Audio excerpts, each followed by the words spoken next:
Boa noite, seja muito bem-vindo e bem-vinda. Eu, Kenzo Matida, e todo o nosso time da informação já estamos a postos para trazer para vocês as principais notícias desta terça-feira, 25 de julho.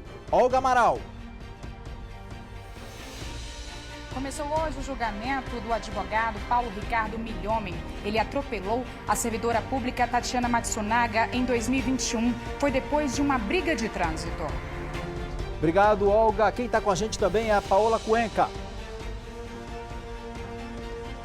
Olha, se você tem hábito de fazer apostas esportivas, fique atento, viu? Porque a partir de agora, se você receber um prêmio acima de R$ 2.112, vai ter que pagar imposto de renda numa alíquota de 30% sobre o valor desse prêmio. Daqui a pouco eu conto mais sobre isso. Até já então, Paola, agora às 7h28, a gente mostra nessa tela aqui imagens do trânsito na volta para casa.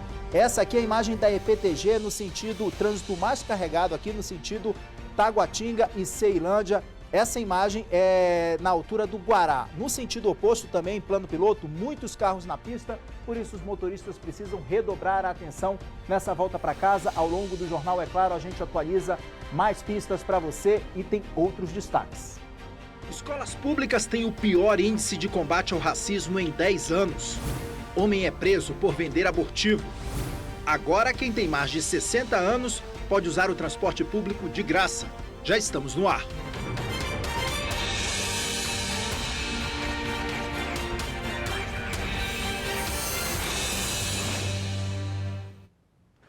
O dia hoje foi marcado pelo julgamento do advogado Paulo Ricardo Milhomem. Ele atropelou Tatiana Matsunaga durante uma briga de trânsito. O crime foi em... Então vamos ao vivo agora conversar com a repórter Olga Amaral, que tem outras informações sobre esse julgamento. Primeiro dia de julgamento hoje então, né, Olga? Boa noite.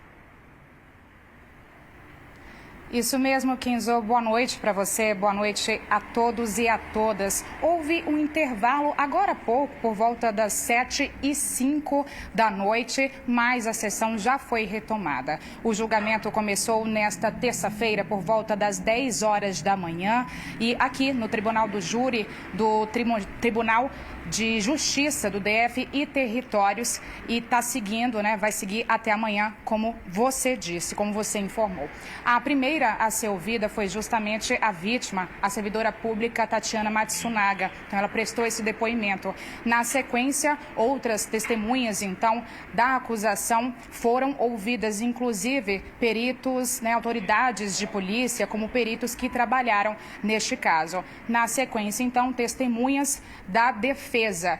E aí, por volta de 5h30 da tarde, o réu foi ouvido. Ele começou, então, a passar por um interrogatório. Então, neste momento, o Ministério Público está na fase de debate justamente entre defesa e acusação. Então, mais informações a gente vai seguindo aí, porque, como a gente já falou, até amanhã é a previsão desse julgamento durar. Kenzo, é com você.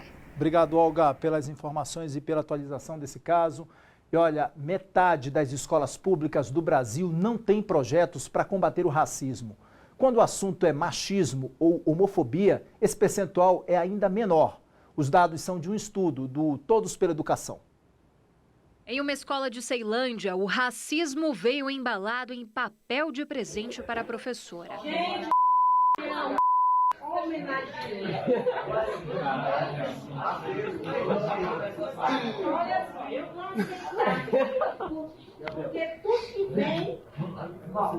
Eita! Dentro do pacote estava uma esponja de aço. A cena é de março deste ano, no Dia da Mulher. Dados da organização Todos pela Educação mostram a gravidade do assunto nas salas de aula. Apenas metade das escolas públicas do país desenvolve projetos contra o racismo, o menor patamar dos últimos 10 anos. E não é só o combate ao racismo que deixou de ter atenção na educação pública. Apenas 25% dos colégios têm projetos para conscientizar os alunos contra o machismo e a homofobia. Especialistas afirmam que a falta de incentivo no combate à discriminação racial, de gênero e de orientação sexual cresceu na onda conservadora dos últimos anos. Transformar as escolas em ambientes de acolhimento da diversidade é fundamental para manter os alunos dentro de sala de aula. Entre os que pesquisam o tema, o consenso é de que hoje em dia não basta não ser racista, é preciso ser antirracista. Então, jovens negros, crianças negras têm um desenvolvimento menor na educação, muito provavelmente por conta dessas situações de estresse, de violência, que não necessariamente é física, mas também simbólica. A secretária do Ministério da Educação, Zara Figueiredo, defende uma mudança de rota para voltar a criar políticas estruturantes e que permaneçam independente do governo. Nós já temos um conjunto forte, robusto, denso de legislação. O que nós precisamos agora é traduzir toda essa robustez normativa em ações, em programas, mas principalmente numa política de Estado. E para isso um movimento importantíssimo é que isso entre dentro do nosso próximo Plano Nacional de Educação. Foi preso hoje um homem que vendia medicamentos abortivos. Na internet, o medicamento era anunciado como se fosse um produto legal, com direito à página de vendas e link para o WhatsApp. O responsável pelo anúncio era esse homem de 34 anos.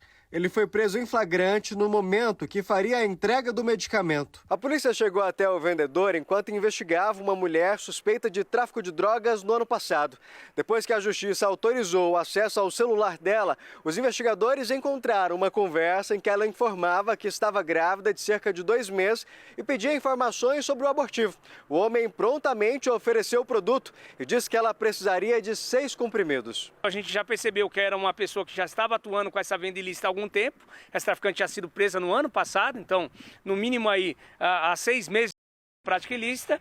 E a partir do momento fizemos um contato para ver como que funcionava a compra e venda, como que ele faria a venda desse medicamento. Foi quando ele disse que, por coincidência, iria realizar uma venda aqui próximo, né, aqui na feira do produtor, e se a gente queria ir lá conhecer o produto. O homem preso em flagrante vai responder por crime contra a saúde pública. A polícia investiga também as pessoas que compraram. A venda do medicamento à base da substância misoprostol, que é abortiva, é restrita a hospitais cadastrados e credenciados. Esta médica explica os riscos e consequências do uso desse medicamento. A paciente, ao tentar um aborto inseguro, sem supervisão médica, pode sofrer hemorragias importantes que representam um grave risco de vida. Uma das consequências que não há morte são infecções e infertilidade. E olha, a polícia está atrás de 2 homens que assaltaram uma farmácia ontem, à luz do dia, em Taguatinga Norte. As câmeras de segurança registraram o momento em que 2 funcionários foram rendidos, ainda do lado de fora da farmácia. Dentro da loja, os criminosos agem com truculência. Colocam todos deitados com o rosto no chão. Um deles chega a pisar sobre as vítimas, enquanto o outro, armado, faz a limpa no caixa da drogaria. No momento do assalto, que foi à plena luz do dia em Taguatinga Norte, não havia clientes na farmácia. Os 2 homens conseguiram fugir do local e ainda não foram identificados. Se você tem alguma informação ou viu essa dupla suspeita, entre em contato com a polícia pelo número 197. Não é necessário se identificar. E olha, uma dupla que fazia um arrastão em Ceilândia foi presa pela polícia. Eles roubaram um carro, uma loja e um pedestre. Foram 3 vítimas. Um jovem de 18 anos, acompanhado de um adolescente de 17, roubaram este carro que aparece na imagem. As câmeras registraram o momento em que a família corre depois do assalto. 2 dias depois, a dupla usou o carro roubado com uma placa clonada para assaltar uma loja de sandálias. O circuito interno registrou a ação. Os 2 colocam vários pares dentro de sacos de lixo. Um deles fecha a porta da loja para que ninguém perceba o roubo. O prejuízo foi de R$3.000. A ocorrência é do dia 11 de julho. No mesmo dia, teve mais uma vítima. 1h30 após eles praticarem esse assalto na loja de Havaianas, eles ainda a praticar o outro assalto a um transeunte, a uma vítima, que estava em uma parada de ônibus na QNO 9, aqui em Ceilândia. O homem de 18 anos foi preso na casa dos pais no Sol Nascente. Quando a polícia chegou ao local, ele tentou se esconder embaixo da cama, mas não adiantou. Na delegacia, informalmente, ele confessou o roubo e disse que vendeu chinelos. É bom frisar que, como se trata de um adolescente de 17 anos, o comparsa desse investigado, todos os procedimentos legais referentes a esse adolescente de 17 anos ficarão a cargo da Delegacia da Criança e do Adolescente 2. Agora, às 7 horas e 38 minutos, a gente fala sobre o ex-bombeiro Maxwell Simões Corrêa, conhecido como Suel, que foi preso ontem na casa dele no Rio de Janeiro. Ele fez parte do esquema montado para assassinar a vereadora Marielle Franco e o motorista dela, Anderson Gomes, em 2018. O repórter Fernando Jordão tem informações sobre esse caso, porque o Maxwell Corrêa, ele foi trazido para o Presídio de Segurança Máxima aqui de Brasília. Não é isso, Fernando? Boa noite. É isso, Kenzo. Boa noite a você, boa noite a quem nos acompanha em casa. Essa transferência foi um pedido do Ministério Público do Rio de Janeiro, que entendeu que o Maxwell representava um risco às investigações. Como você disse, ele foi preso ontem lá no Rio, estava em Bangu 1 e chegou no fim da tarde de hoje aqui ao DF, onde ele vai ficar no Presídio de Segurança Máxima, o Presídio Federal, no Complexo Penitenciário da Papuda. Essa prisão dele aconteceu depois de um acordo de delação premiada do Elcio Queiroz, que é o cara apontado como motorista do carro usado no dia do assassinato da Marielle Franco. Na delação premiada, o Elcio Queiroz disse que o Maxwell participou de campanas ali de vigia, da Marielle 6 meses antes do crime, e mais do que isso, que ele ajudou a sumir com o carro e com as armas usadas nesse assassinato. Daí, então, porque ele era um risco às investigações, ele ajudou a sumir com algumas provas. Lembrando que a Marielle Franco foi morta em 2018 e até hoje a polícia não sabe quem são os mandantes ou a motivação do crime. Obrigado, Fernando, pelas informações, esse caso que mobilizou muito todo mundo também. E olha que perigo, pessoal. Um homem foi preso depois de disparar com uma arma de fogo em Águas Claras. O tiro ocorreu em um prédio residencial. O disparo atingiu o apartamento que fica na frente de onde o autor estava. A polícia foi chamada e, quando chegou ao apartamento, encontrou mais 3 armas. Todas tinham registro, mas foram apreendidas. Felizmente, ninguém ficou ferido. O autor vai responder judicialmente pela atitude. E tem mais uma ocorrência com outra pessoa que também tinha autorização para ter arma. Na Estrutural, um homem de 43 anos com registro do CAC, que pode ser de caçador, atirador ou colecionador, ele foi preso depois de atirar contra a própria filha, de 21 anos. O disparo ocorreu depois de uma briga entre pai, mãe e filha por causa dos bichos de estimação da casa, pessoal. Os gatos. Segundo testemunhas, o homem ficou agressivo e as duas fugiram para uma loja que fica na esquina da casa. Ele foi até o local e efetuou 2 tiros. Um deles atingiu a nádega da filha. Ela foi socorrida pelos bombeiros e levada ao hospital de base e passa bem. O homem já responde por Maria da Penha contra a esposa e por ameaça e lesão corporal. Ele está preso e pode pegar até 20 anos de cadeia. E olha, o governo sancionou uma lei que reduziu para 60 anos a gratuidade do transporte público no DF. A medida também dá direito às pessoas com deficiência.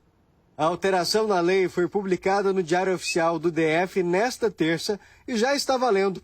A partir de hoje, pessoas com mais de 60 anos ou acompanhantes de pessoas com deficiência podem andar nos ônibus do transporte coletivo sem pagar. Algumas pessoas ainda não sabiam dessa mudança. Perfeito, gostei. Hoje em dia, quem depende do transporte público muitas vezes tem que desembolsar bastante, né? No vai e vem. Com certeza, nossa, é muito bom. Bom saber disso, viu? Obrigado. Antes da sanção da lei, apenas idosos com 65 anos ou mais tinham direito à gratuidade. Agora, de acordo com o decreto, além de poder viajar de graça, essas pessoas vão poder escolher por qual porta querem embarcar, precisando apenas apresentar para o motorista um documento oficial com foto. Hoje, já teve gente estreando o benefício. O senhor tem quantos anos? 60. 60? Estou vendo o documento. Já usou hoje a gratuidade ou ainda não? Já usei. A partir de hoje, o mercado de apostas esportivas no Brasil, as chamadas bets, já estão regulamentadas. A repórter Paola Cuenca acompanhou esse assunto. Paola, as regras agora, pelas regras, então, estabelecidas, até o apostador pode pagar o imposto, não é isso? Boa noite.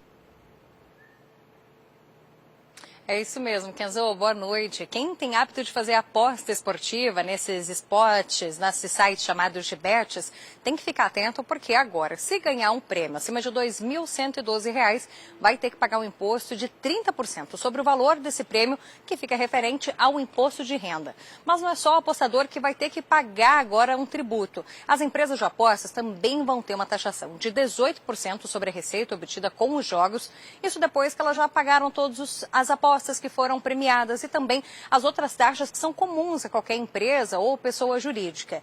Essa alíquota de 18% para as empresas e também de 30% para os apostadores devem gerar uma receita só neste ano de cerca de 2 bilhões de reais. Esse é o cálculo do Ministério da Fazenda.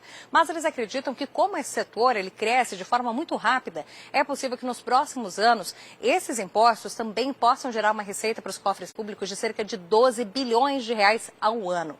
Mas essa medida provisória que foi publicada hoje não fala somente de taxação, também de algumas regras para tentar evitar fraudes, inclusive, nesse sistema de apostas. Por exemplo, fica proibido que menores de 18 anos possam participar das apostas, pessoas que tenham um nome sujo ou ainda agentes públicos que fazem a fiscalização do mercado e também aquelas pessoas que podem influenciar essas apostas. É o caso de treinadores, árbitros, atletas ou até pessoas que tenham acesso ao sistema informatizado de apostas, viu, Kenzo?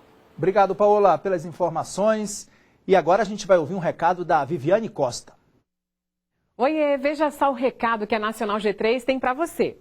Cabeça quente com as dívidas? Já não vê mais saída? Trabalhando só para pagar boletos? Você sabe que eu atuo há muitos anos na defesa do consumidor. E agora quero te apresentar a Nacional G3. A Nacional G3 é uma empresa de planejamento financeiro para quem deve prestações do carro ou a fatura do cartão de crédito. A Nacional G3 sempre apresenta as melhores condições para economizar o seu dinheiro. E o melhor, você não paga nada à vista. Se organize, saia do... Aí o recado da Vivi. Agora, olha só, já bora colocar aqui na tela para o pessoal acompanhar imagens da EPIASU, trânsito muito carregado na volta para casa, agora 7 horas e 45 minutos. Essa imagem da EPIASU é na altura do Catetinho.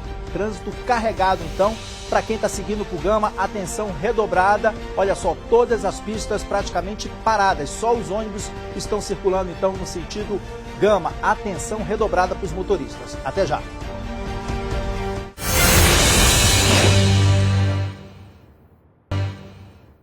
Estou de volta para mostrar para vocês um projeto que tem mudado a vida de pessoas com deficiência visual que gostam de atividade física. Você já imaginou ser os olhos de alguém? Essa é a ideia da 6ª edição da Corrida de Olho na Saúde, que vai acontecer no dia 5 de agosto. Desde que foi criada, a corrida tem um pelotão exclusivo para pessoas com deficiência visual. Mas para que esse grupo continue participando das edições, os organizadores fazem um convite à população. Ser a visão dos atletas. Mas aí você pode estar se perguntando, para eu me voluntariar, eu preciso ser atleta? Ter experiência com corridas? Não, fica tranquilo. Porque você só precisa de uma coisa, ter disponibilidade para os treinos que acontecem aqui no Parque da Cidade, todo domingo pela manhã. O Marcos Antônio tem baixa visão, vai participar da corrida em agosto e... A gente usa essa guia de cego para corrida, então a gente coloca para poder fazer a movimentação, que os dois têm que andar sincronizados, tanto na caminhada quanto na corrida, dizendo, ó, tem pessoas aqui, a gente vai para a esquerda, então tem sempre que haver essa comunicação. O Roberto já praticava corrida e por acaso conheceu os Laranjinhas, como são conhecidos os atletas. Me colocaram no grupo de WhatsApp e falaram assim, olha, é uma guia, aqui é uma situação de corrida de deficiente visual e aqui tem a participação de um guia. Você não quer ser o guia? Já faz parte aí do meu domingo.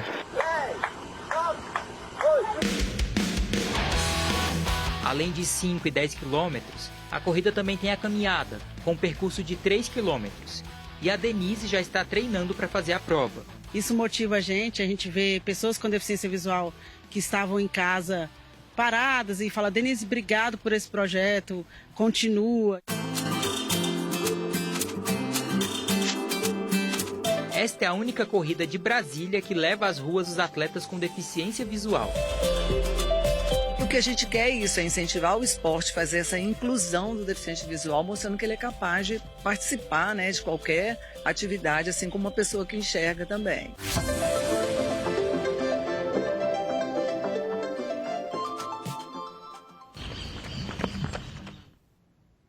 Que bacana, né? Olha, a corrida vai ser no dia 5 de agosto, sábado, com largada em frente ao Palácio do Buriti. E quem quiser ser guia nessa corrida é só ligar para o número que está aparecendo aí na tela para você.